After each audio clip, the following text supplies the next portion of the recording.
But I have also learned from my journey as a psychotherapist that what I would often say to my clients is that suffering is the gateway to wisdom. And so I think there's a huge opportunity here. I think it's the first time that humanity globally at the same time is going through a very challenging experience. And so I believe that there's something significant about that this is also part of our transformation.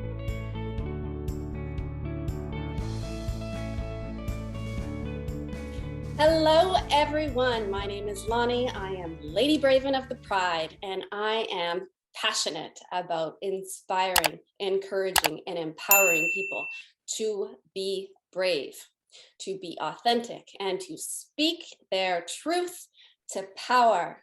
Today, I have one of the amazing authors from the book, Speaking Truth to Power.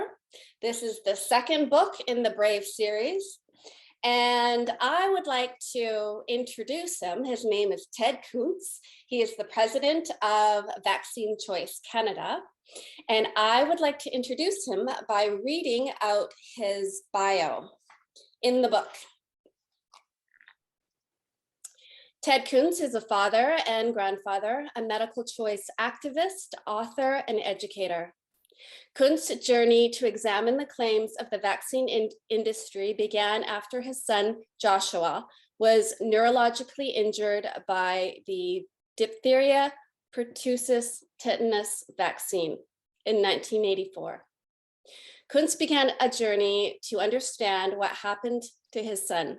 This journey revealed that the medical industry has been systematically and intentionally dishonest with health customers on the safety, effectiveness, and necessity of vaccinations. Kuntz believes the organized and intentional effort to deny citizens their right to make medical decisions for themselves and their children is one of the greatest threats to humanity today. If we lose the capacity for choice over what is injected into ourselves and our children, then we are no longer free citizens. Protecting medical choice and demanding honesty, transparency, and accountability are the most important issues in Kuntz's life today. Ted Kuntz is a retired psychotherapist and the author of a number of books, including Peace Begins With Me, How Can I Wake Up When I Don't Know I'm Asleep, and Dare to Question One Parent to Another. Kuntz is the president of Vaccine Choice Canada. Kuntz's son, Josh, passed away in February 2017 after a life of controlled seizures and diminished capacity due to vaccine-induced neurological injury. Well, thank you very much for being here and having this brave conversation with me today. Well, thanks for inviting me. It's a pleasure to be with you. And I just want to take a moment and acknowledge you and the work that you're doing with this Brave series. I think it's so important that we recognize that one is that there are brave people in our midst and we look to them for some inspiration, and also that we have to find our own bravery, particularly during this time. So I think you're doing important work. Thank you very much.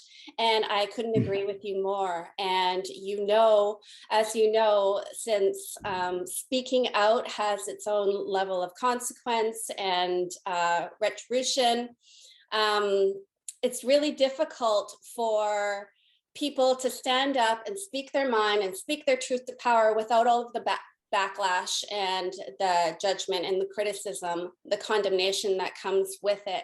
So I really like to acknowledge people who are brave enough to stand in their own authenticity and power and speak their truth in the face of that kind of persecution. So thank you very much. I really loved your chapter in this book. It is chapter number 9. It is called My Journey to Truth and Power. And I really want people to go out and get this book, but you have to know that you have a gift for writing and a talent for sharing your story in a way that people can relate to it. Okay, I would like to read a small portion of your chapter.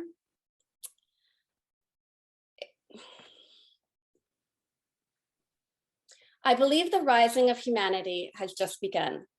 This time of suffering has awakened and galvanized freedom warriors globally to rise up and claim what is rightfully ours. This will not be an easy battle. The forces against us are very powerful. They do not have the power of truth behind them.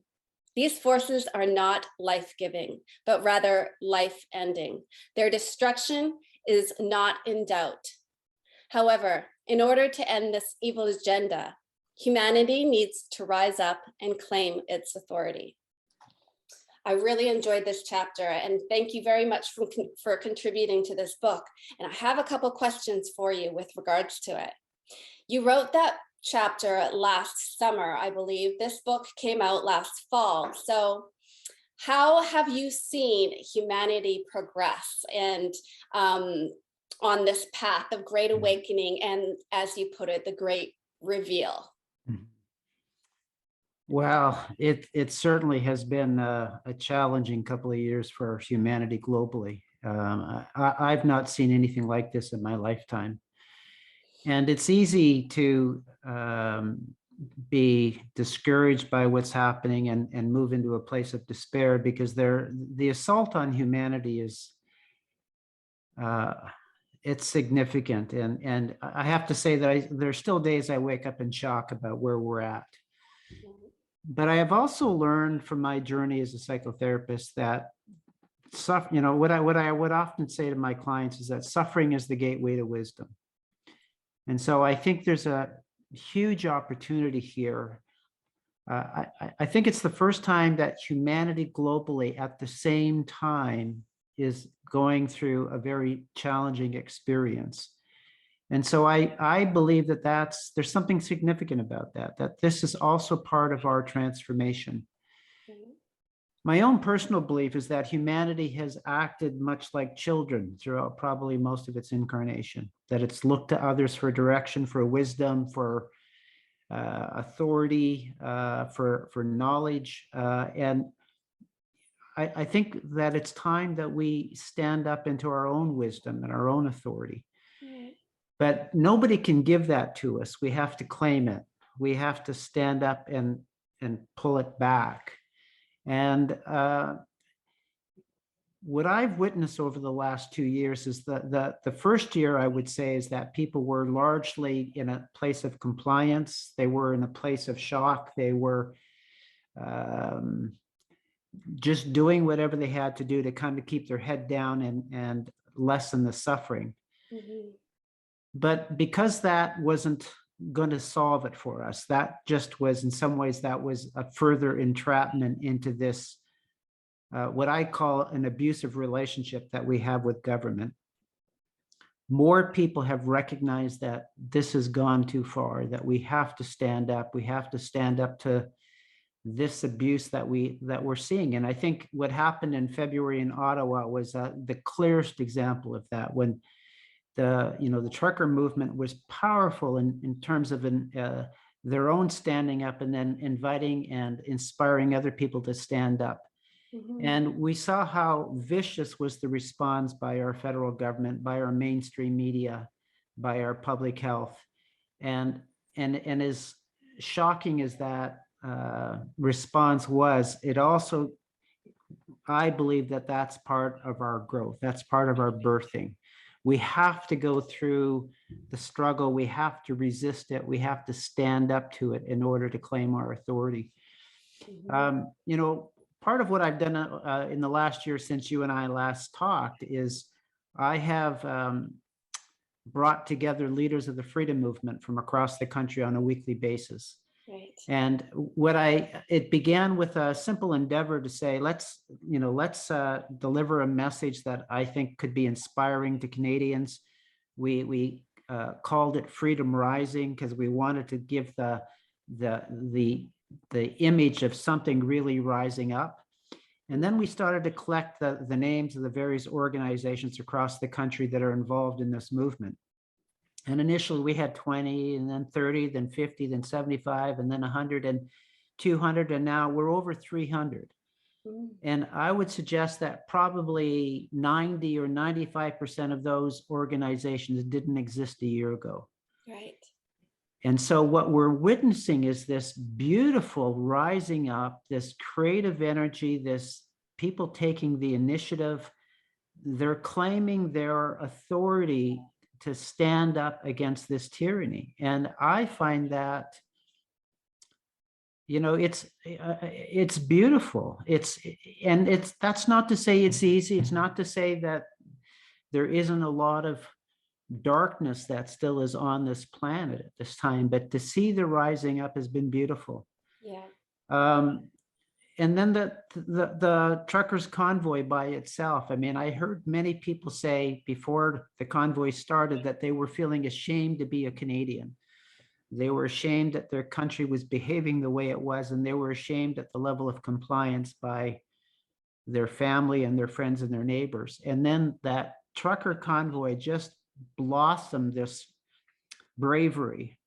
And I heard of many people say that for the first time in a long time, they felt proud to be a Canadian. Okay. And so I'm encouraged by what's happening. I think that there's a birthing happening, and birthings have its own suffering attached to it. Right. I couldn't agree with you more. I absolutely believe that we are all forged by the fire. And I totally agree that humanity rising right now is a beautiful journey and awakening and blossoming of our own potential. I believe in the golden age of humanity, and I personally believe that is where we're going. And that's what my third book in the Brave series is about. It's called Ascending Human Consciousness, and it's about all of our ability to heal from the past, and expand our awareness, elevate our frequency, and consciously ascend. And yeah, it's 20 stories of the light workers and the healers and the shamans and the people who are taking more of a spiritual approach to the great awakening of humanity. So I agree with you 100%. And the trucker convoy was definitely inspiring and also beautiful to watch, because that, you're right, it gave people hope. It gave people the courage to unite and come together and say, this is not right, and stand up against the corruption of our government. I have a couple questions for you with regards to everything that's happening with the vaccine mandate across the country. I know that it's been lifted in most provinces by now, but we still cannot fly. We still can't fly out of the country, and in most cases we can't fly within the country. What do you foresee happening with regards to the travel ban in Canada? You're right. I mean, a lot of the mandates, the masking mandates, have been lifted. For the most part, the vaccine mandates have been lifted, but there still are some sectors where employers are still imposing vaccines upon their employees. So it's not completely gone. And I have no illusion that it's gone for good. This battle is just begun. Yeah. What has not changed is the travel restrictions, both within Canada and to leave this country. So effectively, Canadians that have consciously chosen not to partake in this genetic injection are prisoners in our own country. And Canada is the last remaining Western democracy that still has restrictions on its citizens to travel by air and other forms of travel. And what's clear to me is that those restrictions have nothing to do with what's in the best interest of the citizens, what's in the best interest of the health. These are political mandates because there's a political agenda. And the mandates, it became clear and clear that they were always about coercion. And what it says to me is that our federal government is not ready to stop the coercion. They're not ready to stop the tyranny, the abuse of the citizens. And so I think Canada is unfortunately a country that in some ways we're like a testing grounds for how far can you push humanity before it stands up. And I think Canadians have been particularly susceptible, I think, to the coercion because a couple of reasons. One is we never really fought for our freedom in this country. We were born into a free country, most of us. Right. And the other thing is that for the most part, we've had what I would call good governance for most of the Canadian history. It was fairly benevolent. We had a socialist bent to it, but there was compassion behind it. That's no longer the case. And so I think many of us are still in a state of shock about how far our government has drifted to a place of control and tyranny. And it's violation of what I thought was our safeguard, the Charter of Rights and Freedoms. I think many of us felt proud that we had a charter that so clearly laid out what our rights and freedoms were, and we felt like that would safeguard us. And what we've learned is that if we don't stand up and defend it, it's just a piece of paper. Right. And so where will this go? Canadians have more standing up to do. This is where it needs to go. Right. Well, and the other rights that we need to get back is the right over bodily sovereignty. We've been coerced to take experimental injections. We've been coerced to mask, using a device that, again, is not about health. We've psychologically tormented our children. Mm-hmm. I mean, this has been a very dark time. I think when history is written and we look back on this time, we're going to see this as the Dark Ages. Right. And I think what we've learned over this past 2 years is that we have to claim that freedom. We have to claim those rights, and we have to take responsibility for our governance. I mean, I'm as guilty as anybody else in that I never read the Charter of Rights and Freedoms until this year. No, me neither. And I just somehow I assumed that that piece of paper had power. And what I now look at and say, well, how was I so naive to think that just because there were words written on a piece of paper, that would safeguard my rights and freedoms? Right. In order for it to be safeguarded, citizens have to value it. They have to stand up to it. They have to live as free beings. Right. And freedom can't be granted. It has to be claimed. Right. And to me, that's where we are. Mm-hmm. The other piece that I think we've discovered is that our governance requires attending to our civic governance. That means we have to spend some time in our week paying attention to the governance of our communities, our schools, our neighborhoods, our country. And again, many of us think that if we just vote every 4 or 5 years that we've done our civic duty. And now it's pretty clear that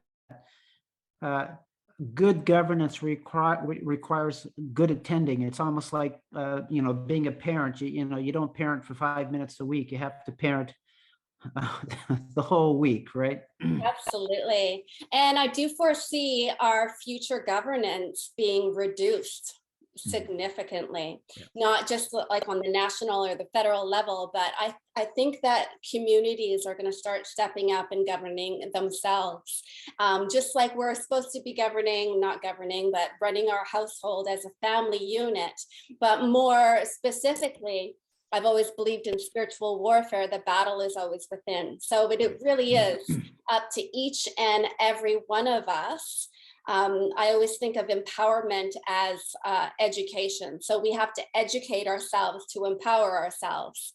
So that's what everybody's going through right now. They're going through this educational process of learning about what their rights are, learning about what it means to be a sovereign citizen and learning about what it means to stand under your own authority.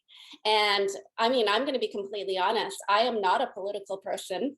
I've never read the Charter of Rights before. I don't know why it's not taught in school. It should be taught in school. I have one on my wall now, but before 2 years ago, I did not. So I have gone through a significant learning process to empower myself with my own truth and my own values and what I stand for. And I think this is what I encourage everybody to do.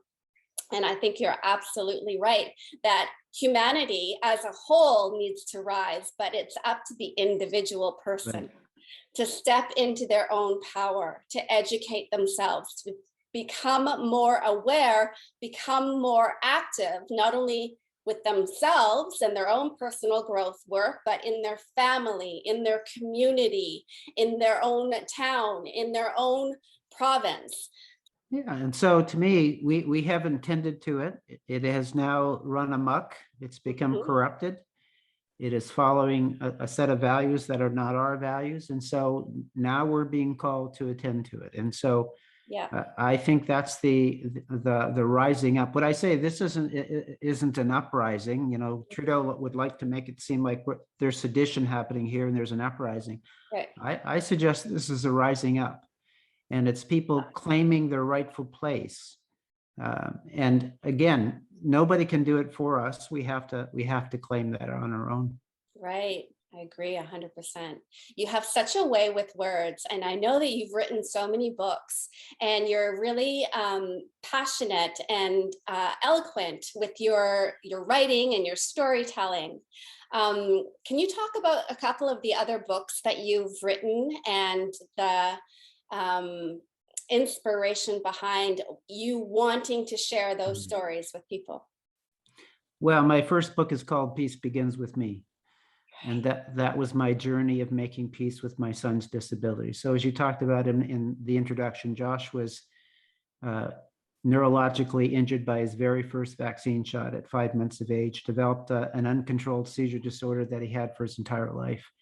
And I spent the first 5 years being in a state of chronic anger and fear and resentment about what had happened to my son. Josh was seizing at a ferocious rate. At the worst of it, he was seizing 12 to 15 times a day, and each seizure was 15 to 20 minutes long. So it was a grueling time to witness my son go through that over and over and over again. And I got to a place where I came to understand that the anger and the resentment and the fear that I was carrying was not serving anybody. It was not, I was not being the father that I needed to be to my son. And I had this beautiful experience with him one day where I came to the realization that I needed to fall in love with the son that I have, not the son that I don't have. And so I made a commitment to make peace with this condition. Now, that was harder to do than just simply declaring it. I had to actually figure out where I was feeding the negative wolf and where I was feeding the positive wolf. And so I got to a place where I think I was successful in being the best person I could be in a difficult situation, under difficult circumstances. And what happened is that I had a colleague who was doing stress management workshops for corporate clients. And he said, would I put together a stress management workshop? And I said, well, I don't know anything about stress management. He goes, come on, Ted, of course you do. Look at the life you've lived. And so I began to talk about my journey with Josh and the things that I learned about how I made peace with that circumstance. And people liked what they heard and asked if I would write about it. And eventually that turned into the book, Peace Begins With Me. Right. And the message really is that I was living, for the first 5 years, I lived as if my peace was dependent upon my son's medical condition. And I needed him to stop seizing before I could be happy again, or before I could be peaceful again. And I finally came to the realization that his medical condition was outside of my control. And I needed to find a way to either accept I was never going to be happy again or peaceful again, or I had to make peace with that aspect of my life. And so that's what I did. Right. So that was my first journey into writing, and it was really part of it was I wanted to honor my son. One of the things that I have said many times is that my greatest teacher was my son. Right. That suffering in that journey with him compelled me to be a better person. And I felt like I wanted to honor the lessons that I learned from my time with Josh. So that's where Peace Begins With Me came from. How can I wake up when I don't know I'm asleep? You know what, Lonnie, I had the title in my head for about a year before I knew what was going to be in the book.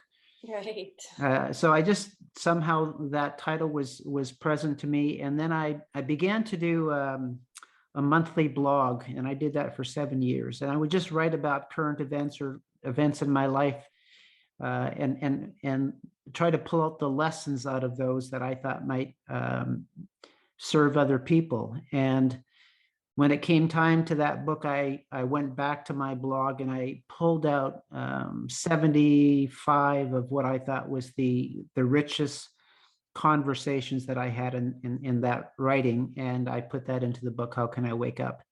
And a lot of it, again, was my own journey of recognizing how I had been asleep, how I had accepted things. And then I had learned, often because of suffering, that I needed to either shift my thinking, or I had to stand up and engage in that life circumstance in a different way. And so I wrote about everything from wars to pipelines to homelessness to, I would take the themes of the day and see what I could learn from those life events. So that's where that book came from. Right. Sorry. Go ahead. I've always felt that writing is such a not only cathartic but very therapeutic process, and it helps us to clarify things in our own head. Also, we learn so much through the writing process, and we activate or access so many memories and inspiration, and all of these things come up in our writing. Where can people buy your books if they're interested? You have a website, or do you use Amazon, or do you? Yeah, at this point, I only use Amazon. I used to have a website.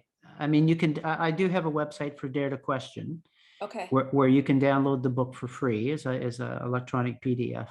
But in terms of print copies, it's I'm relying on Amazon to do the hard work of delivering the book. So I'm also relying on Amazon right now. Yeah.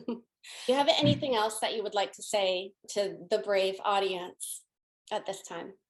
Well, this really is about us finding our courage. And one of the inspirations for me was Robert Kennedy, who back in 1966 said that, moral courage is actually rarer than great intelligence. And I would agree with him. What we're witnessing today, I think, is a lack of courage and a lack of morality. And so I'm struck by both the need for courage and the need for morality. The other inspiration for me is Brian Peckford, who's the last living first minister that signed the Constitution Act of 1982, which has the charter in it. And he said democracy can only exist in a moral society. Right. And so what that says to me is that if we're not grounded in a set of values and a set of morality that we honor and are committed to, we can get off track. And I think what we're witnessing is the consequences of not living in a moral society. Mm-hmm. Again, these last 2 years are dark in terms of how egregious have been the violations of humanity, the violations of bodily sovereignty, the violations of a right of a parent to make medical decisions for their child.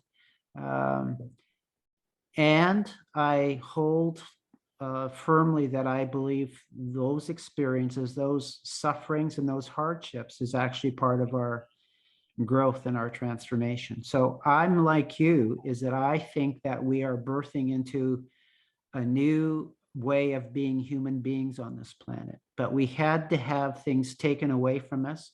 In order to recognize how valuable they are. Right. Absolutely. I agree with you. 100%. And thank you very much for everything that you're doing, for all of the stories and the books that you're writing, and all of the activism and advocacy that you're doing with Vaccine Choice Canada. We need a lot more people like you, and with, what did you call it? Rising, Canada Rising, Rising Up? Freedom Rising. Freedom Rising, yes. You're bringing the other freedom leaders to empowering them to stand up and to make a difference for all of us. So thank you very much for everything that you're doing. Well, I'm sure you have the same experience. In some ways, you can't not do this, right? That's right. Once you have been, I think, gifted with the sight where you see what we see, then there's a responsibility here to speak to it and to address it. And so I can't look away. I have to do this work. And I believe that you have also stepped into your calling and your reason for being here, like many of us, many of the truth seekers and the freedom fighters and the people who are passionately and purposefully stepping into their calling and their reason for being. So thank you very much. Thank you for your good work. Thank you for inviting me. Yes, yes. Everybody, please like this video. I'm going to leave all of Ted's contact information in the description of this video if you would like to connect with him. Also, if you're interested in any of the Brave books, you can get them on Amazon or on my website, ladybravenofthepride.com. And please subscribe to this channel because we have courageous conversations almost every day. And as we all know, courage is contagious. Well done. Thank you.